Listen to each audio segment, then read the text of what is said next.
Hello, and welcome to Chin Hairs and F-Bombs Conversations with Girlfriends. This is your gal pal Sal, also known as SallyAnn Gray. I am here today with my lovely friend Lynne. Yay, Lynne, thanks for being here. Thanks for having me. So Lynne would have been on the podcast way sooner, but we just couldn't get our act together on scheduling.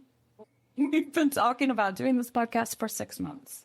Today, we are going to talk about ADHD. I'm SallyAnn Gray. The listeners have heard from me before. Y'all know I'm a Midwesterner living in Portland, Maine. Lynne, tell us who you are. I don't know how to answer that question. I once asked ChatGPT how it would describe me to a friend, and it was shockingly thoughtful and moving to read a robot who has only helped me rewrite emails. Okay, what did ChatGPT say about you? All right, this is how ChatGPT describes me based on our many, many conversations. Hi, I'm Lynne. I live in Portland with my partner, 2 kids, and a cat I don't even like. I love the outdoors, reading, and learning new things. I'm currently dipping my toes into novel writing and Cuban salsa dancing. Oh my God, that was really good. So I would like to tell our listeners how we know each other, which is from the Coworking Space. Mm-hmm. So shout out to coworkers and Heather in Portland. Mm-hmm. I was working there, you were working there, and I knew I wanted to be your friend.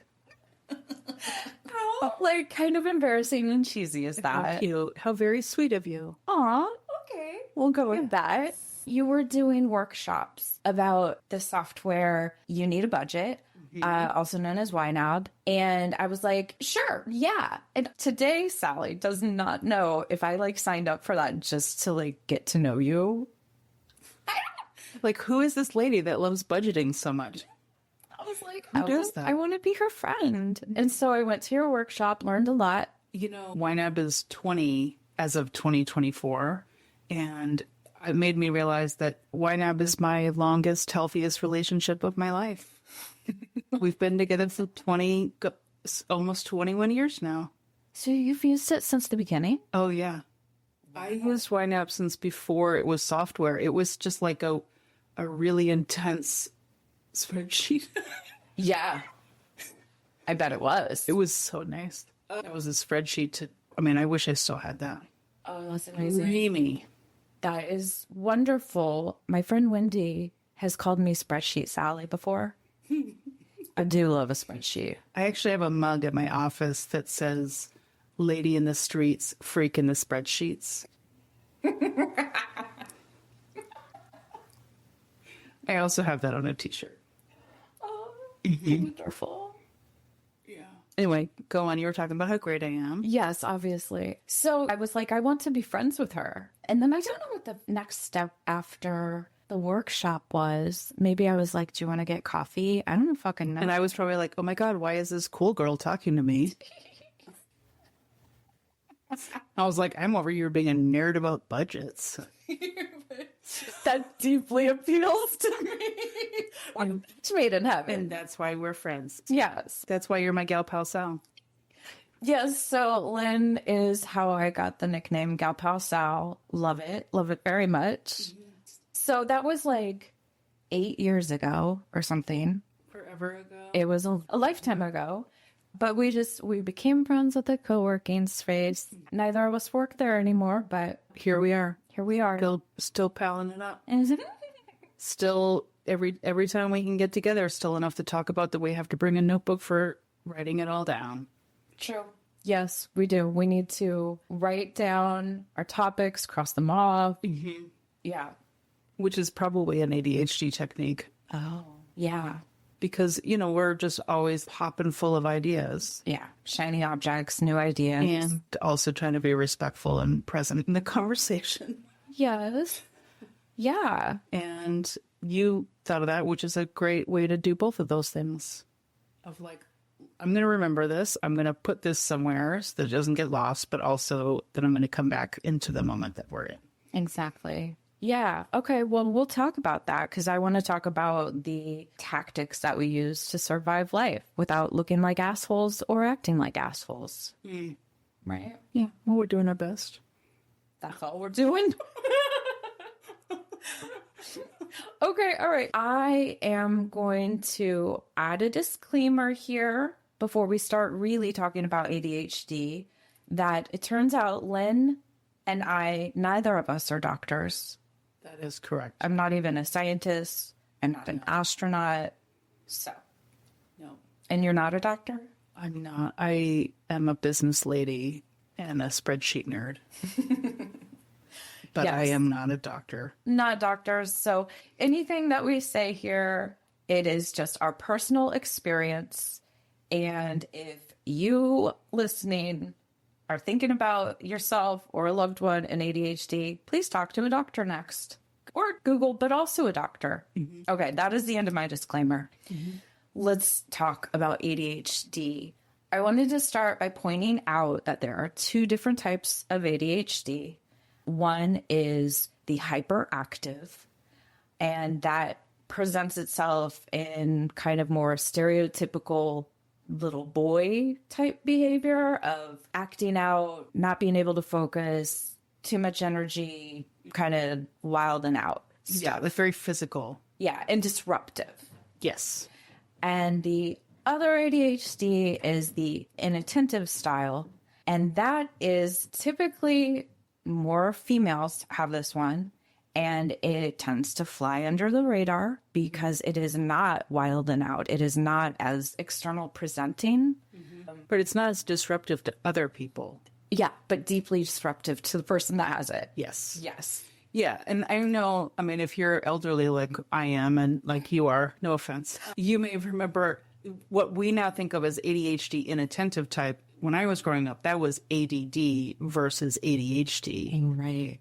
Yeah. Like ADHD was like the crazy, like and then ADD was like, you just started paying attention very well. Exactly. Yeah. So the inattentive type is easily distractible. Mm-hmm. Again, the hard time focusing, but it is quieter. And women are underdiagnosed because this one is so quiet.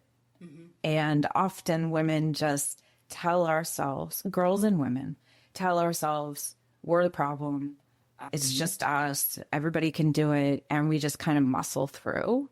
Yeah. Well, and I think a lot of times, speaking for myself, inattentive type ADHD is what I have been diagnosed with. And so that for me, yeah, it just shows up as like having a harder time getting things done in a reasonable amount of time. And so for me, one of the ways that showed up was just thinking that I wasn't as good at, a lot of things that other people were. Like, I just thought I needed to be more organized. Needed a better, because it's a classic ADHD thing / life thing. I just thought I needed a better planner. Yeah. I thought I needed a better, and I did need a better planner, but that was not actually what the problem was. Right. Right. That's for coping still. Like, that's a tactic, but it is not the problem. Yeah. But it didn't show up in like fidgeting or to some extent that stuff, impacts me. But it's what was more disruptive to me was like that feeling like, I don't know why I can't get places on time. Why am I late everywhere I go? Why can't I like just stay on task? Why can't I just do X, Y, and Z? And, and really feeling like that was a lack of organization and focus and willpower. And it turns out that wasn't what it was. Right. The destructive messages that I told myself were along the lines of, everyone else can do this, why can't you? Mm-hmm. And totally blaming myself, absolutely thinking that it was a willpower thing that I needed to fix. Yeah. It felt like everybody else knew what they were doing. And I just kept thinking, this isn't that hard. Like, why am I making this so hard? Like, everybody else can do this. And it was over little things. You sent me that meme the other day that was like, if you get good grades, they just let you raw dog ADHD your whole life, which is so true because it didn't show up in like, not doing my homework. It showed up in doing my homework and then not remembering to turn it in. like stuff like that. Or alternately, I would spend endless amounts of time on the homework and I would need an extension because I had like really gone down this insane rabbit hole on it. Or, you know, just like things like that, that they weren't as obviously problematic. They just looked in my life a lot of the time as you just need to kind of get your shit together. Yeah. Oof. Yeah. So for me, ADHD wasn't apparent in school. Mm-hmm. I mean, when I went to college, I had to learn how to study, but that was kind of like I had never had to do it before, and it was like a new skill I had to learn. Yep. But it didn't impact me so much in college. You know, when it really showed up and was like, hi, you can't ignore me, is when I started working for myself. Mm-hmm. And that's when the distractibility was just like, and some of this has to do with accountability and like external forces and like things that you put in place to help you get over those things or work through or with or around those struggles. But yeah, it really became more of a problem in my life. And I didn't even know it really existed until I started working for myself and tried to start writing a book. Yeah.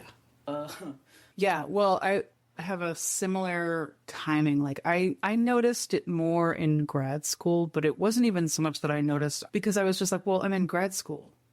Of course, I'm having a hard time getting everything done.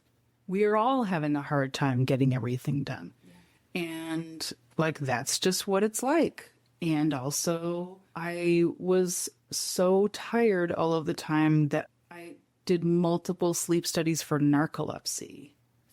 Wow. Because I was like, I'm falling asleep in the middle of conversations. I'm falling asleep in class. I'm falling asleep at stoplights. Like, I am falling asleep all the time. What's going on? And like, my doctors were like, we have no idea what's wrong. So they actually put me on Ritalin. And I was like, that's so much better. Mm-hmm. And they were just like, we don't know what's wrong with you, but there's something going on that is making you exhausted. And then I have since realized, I was like, oh, it's because I was working like 100 times harder than everyone else who was doing the same stuff. That's so true. So that's my theory about having a condition like that. Okay.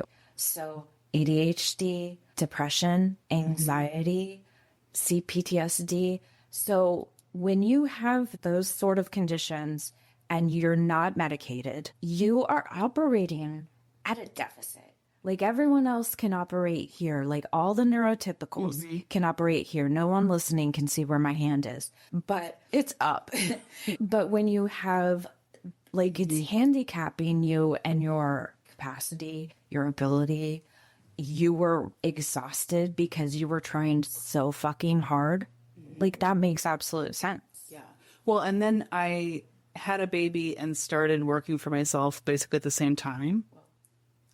And that's when I really was like, there's something really wrong. Oh my God, I can't do this. You know, and it was really, I mean, it was still a couple of years before I figured out what it was. But that's really when it kind of went off the rails of like, oh, I really can't. There is no planner that will fix this. Yeah. But God knows I tried a lot of them. Yeah. You know? Yes.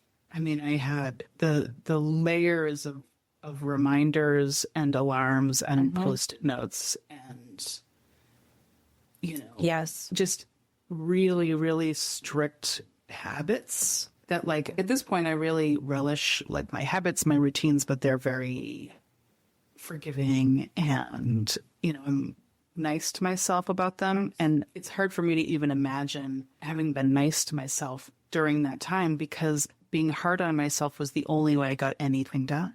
Oh, man, that's rough. It's real rough. So you were getting shit done, but you were being really mean and hard on yourself. Yeah. Ugh. Which now I look back and, you know, I'm like, wow, that wasn't working well enough for me to be that shitty to myself. Well, you... I was like, really, the only way I could make sure that the things that needed to happen got done. And I was like, just so strict with myself of like, you have to do this. You can never do that. Always this way, never like that. Because otherwise it was just chaos.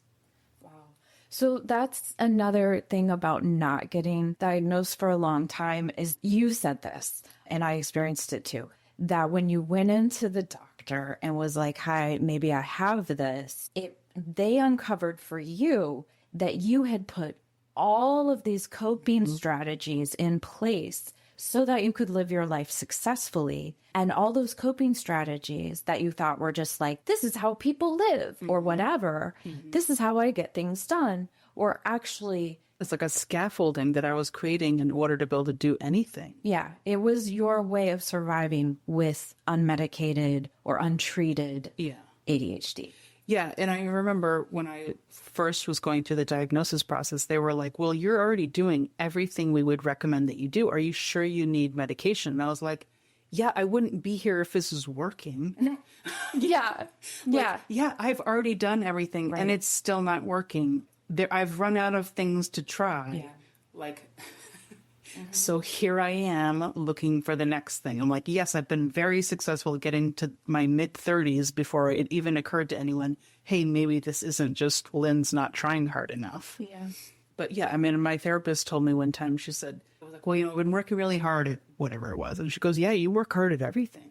She's like, you work harder at everything, more than anyone I know. She's like, you work harder at fun. You work harder at all the things. Because I was just like, that's what I had to do. Right. Isn't it so gratifying when a third party, hopefully unbiased third party, tells you shit like that? Because you can't see that. You don't know I'm working harder than other people. Yeah, I felt lazy. Yep. Yeah, you do feel lazy. I felt like, how could you possibly say I'm working harder than everybody else? Because look at my life. Like, it's not even as good as what I think other people's lives are like, let alone better, which is what it should be, quote unquote, if I'm working harder than everybody else. So I think some of that is a story we're telling ourselves, though, right? 100%. Yeah, absolutely. Like, we're saying, like, oh, everybody else has it figured out. Everybody else's life is really great, blah, blah, blah. And it's, like, just not true. But yeah, well, and I also was just like, other people managed to get places on time. Right. And I was like, if I'm working so hard, then why can't I do that? Yeah. The links that I have gone to become this person who is early for everything. Yeah. Yeah. It's so much anxiety. Yes. Yeah. Well, and I realized after starting to get treatment how much of my anxiety was ADHD. I mean, I still, don't get me wrong, I still have also regular anxiety. But a lot of it, I noticed a massive decrease in my anxiety symptoms when I started medication, especially. But a lot of, I mean, that coincided too with me just having a diagnosis and having the realization like, oh, this isn't me not trying hard enough. Like, this has never been me not trying hard enough. Like, that's not what that was. And just sort of revisiting all of those stories that I've told myself and going, oh, that's not what that was. Yeah. So I wanted to mention that the feeling of relief when someone official tells you that you have ADHD and it turns out you're not lazy or an asshole or an idiot or whatever those things are that you have told yourself. The amount of relief and relief from shame. Oh, like just huge. Yeah. Yeah. I totally agree. Like that alone, even if you don't pursue medication, just like finding out that your brain works differently. And that's what's going on is such a relief. And I also want to talk about like you and I both self-diagnosed before we went the official route. And there's a lot of talk in the world about like self-diagnosis versus like official diagnosis in terms of a lot of different things. Sure, ADHD, autism as well, because it can be really difficult, time-consuming, expensive to get a diagnosis for certain things, for lots of things. And so some people don't value self-diagnosis.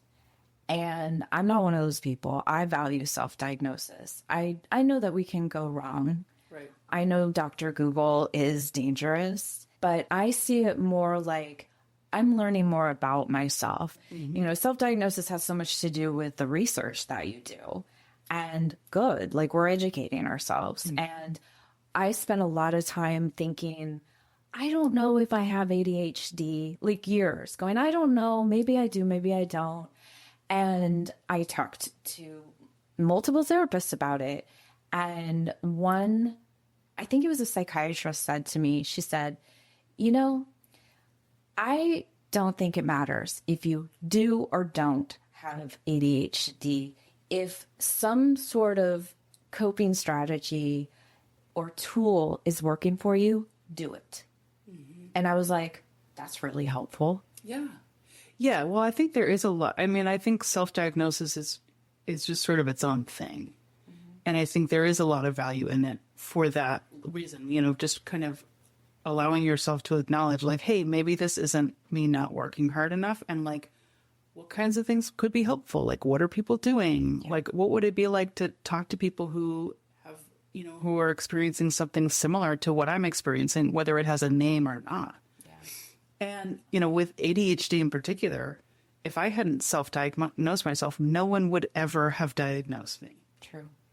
Like that was, you know, as usual, that was something that I figured out, and I went and I did all of the work for it, and I fixed it, and I made sure somebody paid attention, and then it got done. Yeah. You know, like, because that's how I'd lived my whole life. But I was like, well, I think this is what's going on. And obviously, if I didn't have ADHD, that wouldn't have gone anywhere. But I'm the one who talked to a doctor and said, hey, we need to talk about this. And they're like, oh, well, I don't know. And I was like, okay, different doctor. Nice. You know, and I was like, here, let me gather all of these pieces for you that I've sort of done all this research. I mean, you and I have talked before in like different context of like, if I'm bringing something to somebody else and saying, I need you to do something about this, it is because I have already spent years trying to make it my own problem. I have already done all of the work you could possibly do to fix it without letting anybody know I'm uncomfortable. Yeah. So getting to the doctor, I was like, nope, we're doing this. Like, you're going to do a whole evaluation, and whatever the answer is, that's the answer. But like, I need you to take this seriously. And if I hadn't self-diagnosed, that would never have happened. No doctor had ever looked at me and gone, oh, there's something wrong, because I did a really good job of coping. Yeah. Yeah. Yeah. Suffering in silence. Yeah. There's I'm a lot of really good at that. Yeah. Me too. Me too. Yeah. One of my many skills, one of the many things I'm great at, is not letting anybody know how uncomfortable I am or how hard I am working to seem really chill. Oh my God. Like the duck with the feet under the water. Yeah. Paddling furiously. Mm-hmm. Yeah. Yeah. Me too. I would love to talk about your symptoms. I mean, we touched on this.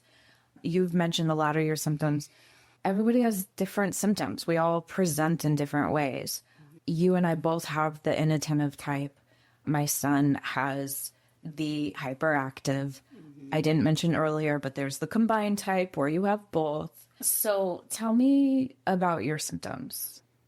It's funny, like before I got diagnosed, I don't know that I would have named anything as a symptom. Yeah. Other than like anything that rose to the occasion of medical intervention, other than being really, really tired all the time. Because, over the years, I went to many doctors being like, why am I so tired? And, I had gone to doctors about anxiety and that sort of thing. But I don't know that I would have noticed that any of those other things were symptoms, because I just thought I wasn't good at life, because like they didn't show up as like, oh, I can't focus. It was just like, well, I better try harder to focus. They felt like things I should have been able to do. Right. Whereas like anxiety and being so exhausted that you can't function are like clearly not that. I mean, at least they got to the point where I was like, this is obviously something else. But looking back now, like I'm able to recognize some of it is just sort of like, I'll be talking to my partner and I'm like, what's going on in your head right now. He's, oh, I was just thinking about this work thing. And I was like, so just that? Huh? Like, just one, you had one thought? I was like, I don't know what that's like. And I'm like, it's fireworks in here all the time. You know, there's just always something popping off, or you know, like we joke around a lot that I will be quote unquote about to say something, but then I say that out loud. I said, oh, this is the thing I was about to say, and then I say it out loud. Because it's just like some dumb thought that my brain was like, what if you said this? And it's always something absurd or like about a totally different topic. But like that kind of, you know, like almost like a popcorn popper in my brain. Like now I'm like, oh, that's something, that's an ADHD kind of thing, you know, or like I'm always thinking about a million things and not holding on to those things. They're very flitting all over the place. So there's always a zillion lists. Like every pocket of every pair of jeans that go through the laundry has 2 or 3 to-do lists in it. Oh my God, I love lists so bad. Meanwhile, my partner one time, he was talking about how the whiteboard that he uses at work was getting full, and he thought he might try writing it down on a notepad. And I was like, do you think you just invented to-do lists? I'm like, how did you get to this point in your life and you don't have a to-do list? And I was like, not only do I have a to-do list, but I have like multiple layers of to-do lists on my person at all times. There's like the digital one that has all the things, including all the things I want to do in 10 years, you know, and then there's like the thing I need to do in the next hour. And I'm like, what are you talking about? So like that kind of thing, I'm now able to go, oh, not everybody's doing that. Wow. You know, and he's sort of the other extreme of things, but, you know, always having sort of like really creative ideas and so many ideas. Yeah. Yeah. And then, but just having a really hard time. One other thing that happens for me is I have a really hard time with time management. And really what that shows up for me is, you know, they refer to it as like time blindness. Yeah. So like, I just have a really hard time experiencing how much time has gone by. And so even now, like I use a lot of timers and reminders, and not as many as I used to, but, you know, I routinely, if I'm getting ready in the morning, I just have like a recurring 5-minute timer just to go, oh, 5 minutes has gone by. And I'll like set it, I'll be like, okay, when this goes off again, you should be brushing your teeth. Like, like if you haven't got to that point, oops, we've gotten distracted. You know, like stuff kind of like that, because otherwise I'll, you know, because a lot of times I will just, you know, I'll just get into something and then look up and, oh God, where did all that time go? Right. So, because while you're easily distracted, you do have an ability to hyperfocus, right? That's kind of a misnomer or misunderstanding often about ADHD, is that a lot of people might think, oh, you can't focus at all. It's like, well, I can't focus on shit that's not important to me, that's for sure. But I can hyperfocus on something I find super interesting. yeah, well, I heard it described one time. They're like, attention deficit seems like the wrong term. It's not so much that I don't have enough attention, is that I have no control over what I'm paying attention to. It's like, I can't decide this is the thing I'm going to pay attention to and for how long. It's like, I can try, and then I'm thinking about something else. Meanwhile, if it's, like you said, if it's something I'm interested in, like 6 months ago, maybe, which is to say fully medicated with lots of treatment. But, you know, my partner left me alone for the day, and I got up in the morning and I started messing around on genealogy websites, which was my obsession of the moment. And I shit you not, it was 14 hours before I stopped. I didn't eat. I didn't use the bathroom. It was 14 hours. There was like a point in maybe like 2:00 in the afternoon. I was like, Jesus, I should probably eat. And then I just went back into it. And then I was like, oh, it's bedtime. Wow. Wow, what is wrong with me? I'm like, I am an adult woman, and I am like good at stuff. I'm way better at life than almost anyone I know. And I just did that. So like, you know, when you kind of get into something, it's really just difficult to understand like how much time has gone by. Yeah. Well, so my son has ADHD, and one way that it has been like described to me is that the neurodivergent brain can focus on what's interesting but not what's important. Yeah. Whereas a neurotypical brain can identify this is important, therefore I have to do it. And a neurodivergent brain goes, fuck that, I don't give a shit. You're like, I don't care. Yep. Yeah, I just Don't don't care. Yeah, it's very interest based. I mean, I still will find myself falling asleep when my daughter wants to do like imaginative play, which I think is the worst kind of play. You're so creative, it's kind of funny. I know, to I'm think. just like, oh God. It's not for me. I'm just not interested in that. So regarding my symptoms, here's where I got tripped up, is that it is really hard to know what's an ADHD symptom versus what's, I don't know, depression, anxiety, PTSD. I've said that to her a couple times. Complex PTSD is what I'm talking about. There's a lot of overlap. Yeah. So complex PTSD has memory issues, easily distractible, procrastination. Okay. Depression symptoms include inability to get shit done. That's a technical term. Yes. Trouble concentrating, procrastination. Anxiety symptoms include difficulty concentrating, irritability, procrastination. Yeah, it's like, how are we supposed to know? Yeah. Especially if we are the kind of people who are just like, well, I'm having a hard time focusing, and so I'm going to go do a bunch of Google research on how to make this better and what techniques are working for people, and I'm going to do those things. Yep. And we do. But it's still really hard. Kind of like what you said about the things that work for you. It's like, it kind of doesn't matter Right. which one. It's all of those things. It's none of those things. It's one of them more than the others, but they're all part of it. But it does make it really hard to figure out, like, do I really have ADHD? Is that really what's going on? Or is this one of the other things that I already know or suspect or what have you is going on that maybe is impacting me? Yeah. It took me a really long time to choose to pursue medication because of this questioning that I had of like, well, is it ADHD or is it something else? And that idea that I borrowed from my psychiatrist of, if the tools work, use them. And I thought, well, you know what? If the tools work, I'm good. And I finally was like, I'm going to pursue and see about the medication thing. And I have a great doctor who I've talked about before. I love her. And I really appreciated her perspective of, let's just try it. We can try medicine. And if it works, fantastic. And if it doesn't, stop taking it. And I was like, oh, I've never thought of it before. Yeah. Yeah. I don't know why it just seemed like a really big deal.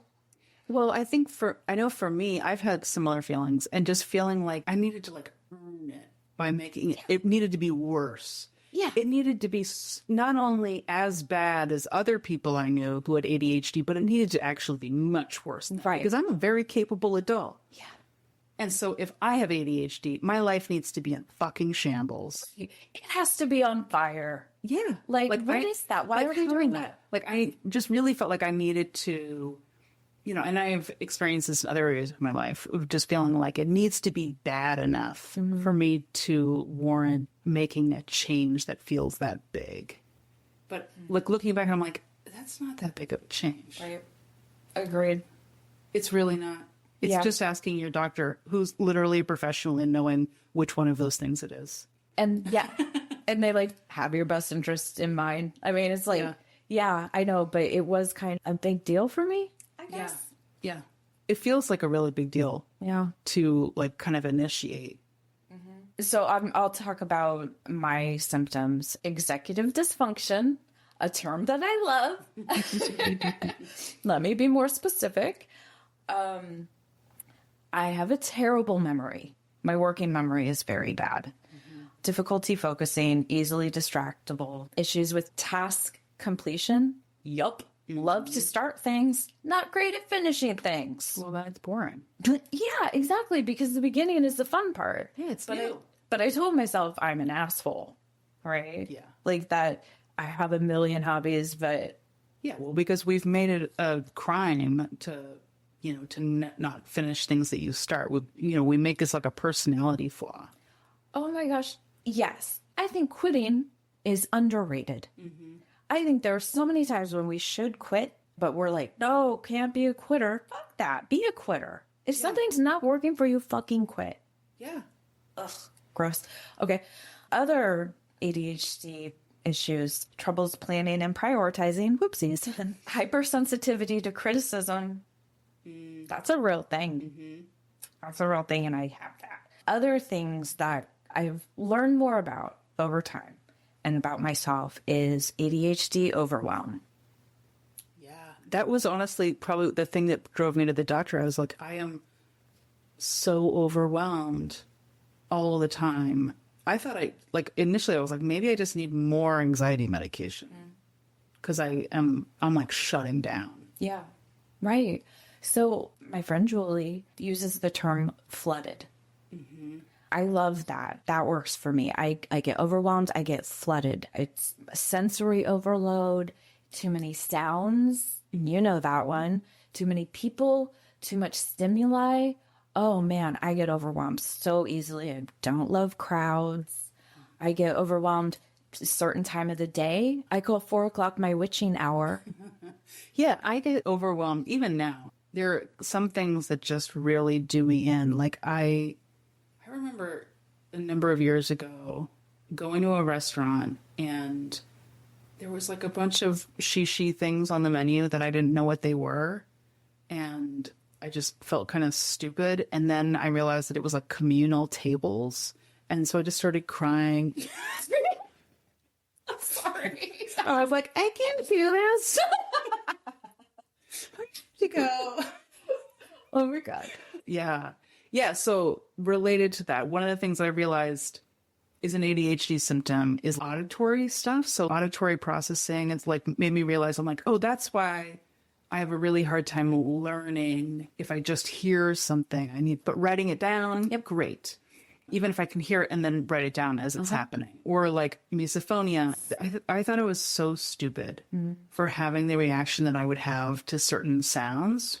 Specifically, the one that is worse for me, which is really common, is mouth sounds. And I would react with the purest rage, like the most PMS hormone rage that you've ever felt the minute I could hear somebody's mouth when they were eating. And I was just like, what kind of person reacts like this? Like, what kind of giant asshole am I that I am yelling at my kids for eating? I'm like, of course they don't have fabulous table manners. And I was like, this is clearly not the only thing that's going on. So related to that, we went on vacation. And so I have to help with misophonia and having a hard time with a lot of background sounds, but in particular, the sounds that my children make. Not the nice ones, but all the other ones. I have like a series of increasing strength earplugs. So I have some that are supposed to just like filter out annoying sounds, which is... Sounds like magic. Sounds delightful.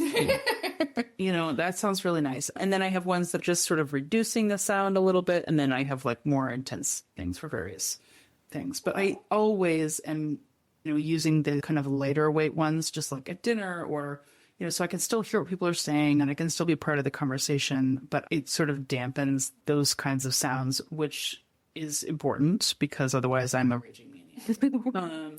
So we went on vacation out of state and I realized as soon as we parked the car, I was like, where are my earplugs? And they weren't in the car. They weren't there. They just weren't there. And I was like, oh, well, we have to find them. And I'm like trying to find them. And everyone's like, oh, I don't know. I can't find them. Ooh, just kind of looking at me like, whoa, what are we going to do? And I'm like, we're going to freak the fuck out is what we're going to do.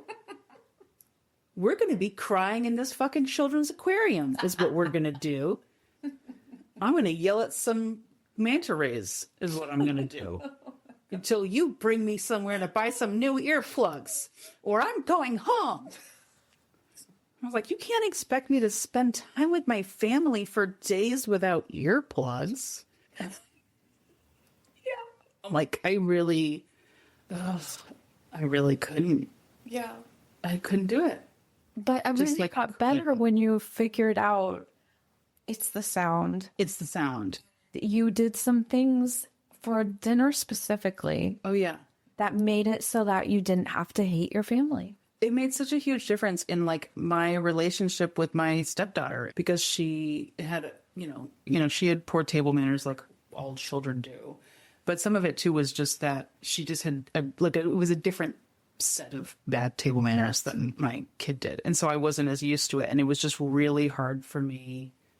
And so, and it was because we didn't have a lot of other parts of our relationship. So much of our relationship just became me being like, please chew with your mouth closed, please chew with your mouth closed, please chew with your mouth closed. I was like, this is not the relationship that I want to have with this kid. And also realizing that it was not me just being an asshole. Yeah. It was really helpful because I would be like, I have a thing. It's like a real actual thing. And I sure wish I didn't. And here are the things that I'm doing to help cope with that. But here are the things that I need you to do to help me. And we're going to just do our part to kind of meet in the middle. And it's not going to be perfect, but it will be better because that's important. Yeah. It's important that we can kind of get here. And being able to show like, this isn't me not trying hard enough. Like, look how this is not me not trying hard enough. And here are the things that I am doing. And it's only getting me so far. And I'm going to ask you to take a couple of steps in my direction. Yeah. And then listening to music absolutely every time we're eating. With this speaker directly behind me, wearing my low-key earplugs every mealtime. I mean, that has made a huge difference. It's not flawless by any means now, but it just massive changes. Yeah. But like things like that, of having the subtitles on TV always. Yep, same. Yeah. Because I can't hear it if I can't read it. I can't hear it if I can't read it either. Yeah. And I don't want to miss anything. Yeah. I really love what you said. And I think I've heard you say it before. This isn't me not trying hard enough. Mm-hmm. You were saying that about the sound. But that's true. All of it. All of it. Right. This isn't me not trying hard enough. This is a condition that I have. It is a real thing. And I am trying really, really hard. And I need some supports. Yeah. Yeah. And that can look a bunch of different ways. It's earplugs. It's, can you change this behavior that's easy enough for you to change? It's, medication and layers of planners and reminders. Right. And all kinds of things.